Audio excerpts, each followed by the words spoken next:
Yo, still bills, what's the deal, man? I just dropped my daughter off at daycare, man, heading to the motherfucking plantation, man. But peep game, every time I do a video on this, some dumb shit happens. But I want to talk about my man Anthony Joshua USA tour in search of a new coach. First off, I know that had to be the hardest thing for him to do, to slice his coach that he had that brought him all the success and prosperity, getting him that Olympic gold, him becoming the number 1 or 2 face in the sport, becoming a unified world champion, 2-time unified heavyweight world champion. They've been through the wire together, man. When you're around somebody that much, it's a genuine bond that you got there, whether it's a father figure type ordeal or if it's just a friendship type of situation, man. But it's hard to separate yourself from an individual that that's the primary reason for your success. It's hard to tell them, yo, I gotta move on to greener pastures, man, because I just can't get what I need with you to obtain my ultimate goal. You dig? So he had to do what he had to do, man. But nonetheless, he did it. He's his lifeline, so that right there is hard in itself, man. I'm sure Robert McCracken Joshua ain't the only fighter that McCracken trains, but he was getting to that show when he was cornering Anthony Joshua, man. No other fighter gonna be able to bring him that type of money. But it ain't about that at the end of the day, man. It's just about I gotta move forward. So salute to Anthony Joshua for actually being man enough to do that. Salute to him for doing that, man. I know that's a hard thing to do. The dude is still realizing I'm a student, man. You're gonna be a student and learn shit to the day you die. That just is what it is. You're gonna be a student until the day that you die, man. Till you take your last breath on this planet, you are going to be a student. You're always gonna be in a position to learn something. No matter if it's from your kids or just an infant, man. You can learn from any and everything, man. Once you get to the point, once you reach that level of comfort where you're humble enough to say, teach me, you're better off. And I think it'll be easier for him because he's like that. He still realizes that, man, I got a lot of learning. He's learning on the job. He ain't got no deep amateur pedigree. He's literally a work in progress as a professional. And with him being a work in progress, he's still been able to obtain all the achievements and accolades that he's obtained. So the fact that he's still willing to be a student, he knows that I'm still a student. That's just the easiest. It starts with that, man. When you realize I don't know shit, when you realize, damn, we a 2 million year old species allegedly, and we only have access to 10% of our brain's capacity. We don't even fully know ourselves. That's kind of a weird thing. Like, damn, bro, like you have full access to your entire body except the most special part of it. And look at everything we've been able to achieve with that 10%. You got a point in time in the 90s, I remember saying we've only discovered 10% of the ocean. Fast forward 20 and 25 years down the line, it's only 7%. Think about how big that 3% is that we had to subtract from that 10%. We don't even fully understand the planet that we inhabit. So there's no way you can know everything that there is to know about life and everything else, man. So when you take that into consideration and you realize I don't know shit, you're a lot easier to deal with.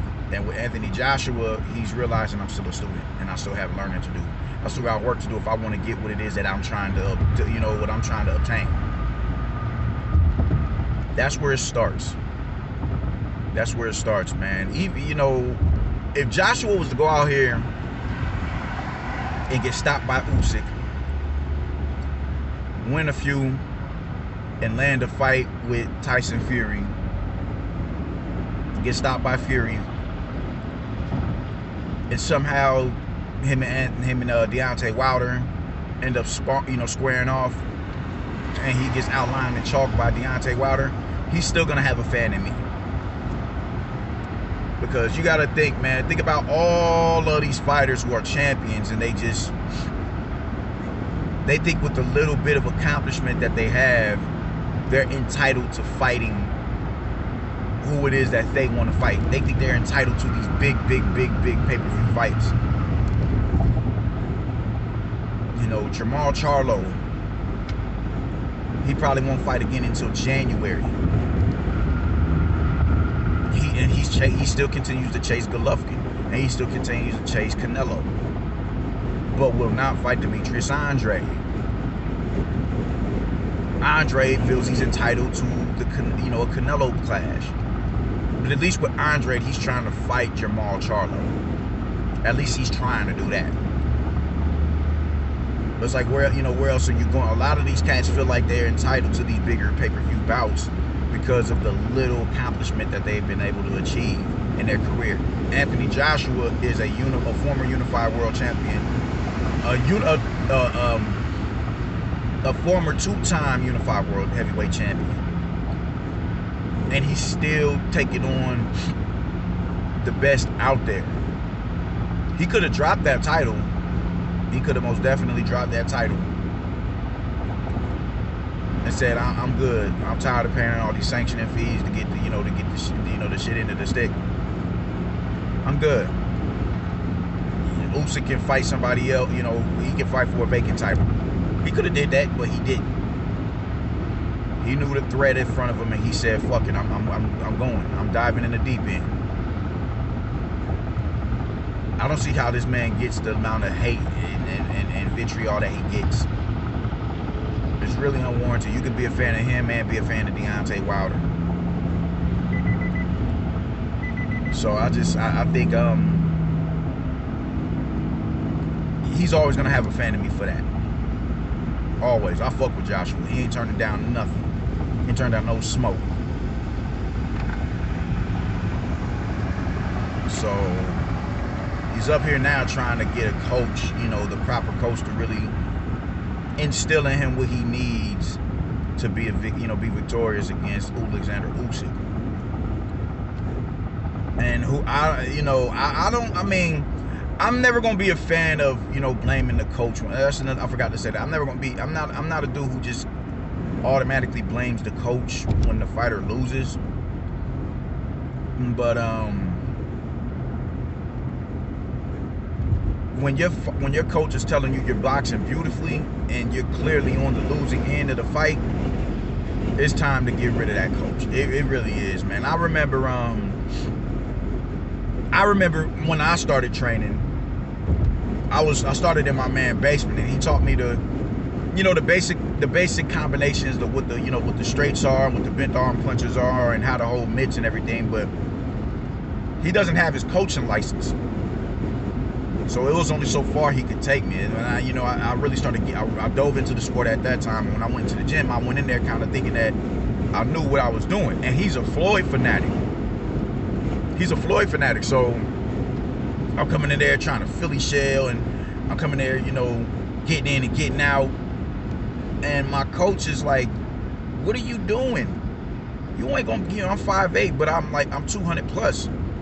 What are you doing? You ain't finna be, bro. You can't win no fights like that from the outside. What are you doing? Where are you going? Stay your ass right there." And I remember just one session on the mitts, you just really seen the frustration just come out of him. What are you doing? Where are you going? Why are you, when I was slip, I would just be thinking just continuous head movement. Continue to move your head, continue to keep your head off the line. I wouldn't even dip. I would kind of just, and he would stop, get up. Nobody's just gonna, throw a 100 punch combination at you for you to keep slipping. What are you doing? He was just on my ass. And I remember he said, man, whatever you learned out there, don't bring that shit in here. Like, what the fuck are you doing? Jab, jab, jab. Throw the two. He just started wilding. And he was like, nah, man. He was like, give me the 1, 2, 3. And I'm like, all right, cool. I'm like, all right, now this is my time to shine. So I started looking, and he was just shaking his head. He was like, man, listen, you don't hit harder than him. And these is kids at the time. He was like, man, we're going to have to start from scratch with you, man, because your mechanics are all the way off. And I never told him this, but I had a nightmare about that shit, man. Like, yeah, whatever you do, whenever I have a bad day in the gym, I'll go home and be like, damn, man, I ain't shit. I'm protecting my family. But that's the kind of coach that he needs. He needs the kinds of, the likes of a Emmanuel Stewart. He needs the kinds of the Kevin Cunninghams and shit. Well, a coach that's going to tell you, you're blowing it. The Angelo Dundee, you're blowing it, son. You're blowing it. He needs that. So who could give him that bit of instruction here in America? It's benefits to be, to growing up in America, just because, it's a little bit more chaotic here than it is over in like Britain. You dig? Like our street politics. If you around street politics, you can't wear your hat to the certain way in certain cities. You can't wear your hat. You can't wear a specific hat in certain cities. You can't wear colors in certain colors, and we push all those politics up here. So it's just a little, if you are taking a risk wearing this article of clothing when you go out. It kind of toughens you out. It kind of toughens you up. It toughens you up when you become victims of that shit. So it's most definitely a benefit to training, to being from America. You dig? It honestly is. Like, you'd be like, all right, cool. You know what? Boxing is easy because I done been through it in real life. So it is a benefit up here to doing, to being up here. But I just don't like when it's like, if it ain't America, it ain't about nothing else. Like, dudes is up here talking about who in America is gonna watch Dillian White versus Tyson Fury, as if they don't have a crazy UK fan base. So that's what I don't like about, the Americans. It's like, yo, y'all are, we can't be this arrogant. That's why everybody around us is surpassing us, because people just have this complacent type mentality. I'm a black American. Everybody want to be like us, so fuck it. I'm the cream of the crop. And that's just not always the case. That's what I don't like about it. But there is a certain, it's most definitely a privilege growing up in America as it pertains to something like this, where, where it's a certain level of dog that needs to be revitalized in you. So I think if, with him going to see Ronnie Shields, I think him being around the Charlos would bring out, I think that'd be more beneficial to him than Ronnie Shields. Because the Charlos is just, they're menacing niggas, man. Like, you can get uncomfortable kicking it with them niggas. Like, if you laugh too hard, after you laugh at them, I feel like they the type of niggas who will turn around and, what the fuck is you laughing at, nigga? They be getting into it backstage, him and they, them and their homies and shit, you dig? Like, they're them bitch ass niggas go over there, they mugging, they pointing and all that shit. And he could benefit from being around some shit, just that type of energy to revitalize that dog in him. Cause it's like, all right, man, like and in a street fight, it's, it's not a controlled setting. So he could benefit from that. Can he benefit with Ronnie Shields? I'm not sure. I'm not too sure. I do know Ronnie Shields, he has legendary fighters under his belt.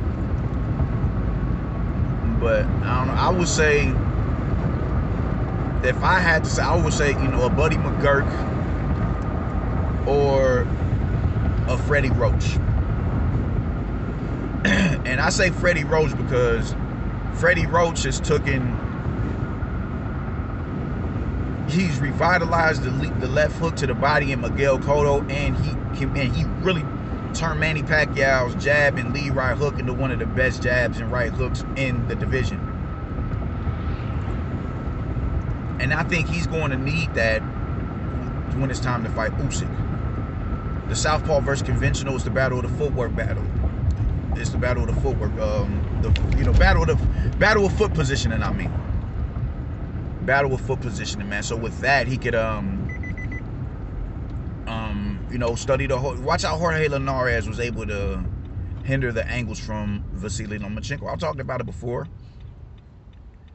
After Linares dropped him and Lomachenko started picking steam back up, he started catching him. The minute Lomachenko would do that, you know, cut that angle to his right hand and to Linares' lead left hand, he would throw a left hook. And it wouldn't be a hook with the intent to actually hit you or score. It'd be a hook to just, I'm going to get this. It's a decoy. I'm going to get this hook out there so you have no other choice but to go on defense. You're suspended in midair. Last thing you want to do is get hit while you're in midair. So the least I can do, all right, let me get this left hook out there and keep your hands at home so you can't hit me, and I can strategize on what it is that I'm going to do to you. That's what he needs to study. So I would say really hooking off of the left, hooking off of the jab. He's going to need that. He's going to need that. He's going to need that more so than anything, man. And I think Freddie Roach could really bring that lead hand out of him. Really bring that lead hand out of him. And Freddie Roach has a, you know, a lot of his fighters are, they're aggressive fighters. They're come forward type fighters. Now my wife is calling me. So that's what I would say. I would think Freddie Roach. I'll call you back, love. I'm thinking Freddie Roach. I could be wrong, but that's how I feel about it, man. I think Freddie Roach would be really beneficial towards him. But you gotta see. Hopefully whoever it is that he gets with is beneficial towards him. That's all I gotta say. I just want to see the brother win. So that's how I'm feeling about it, man. I'm about to run up in here and start my day off, man. I'll get with y'all. Peace.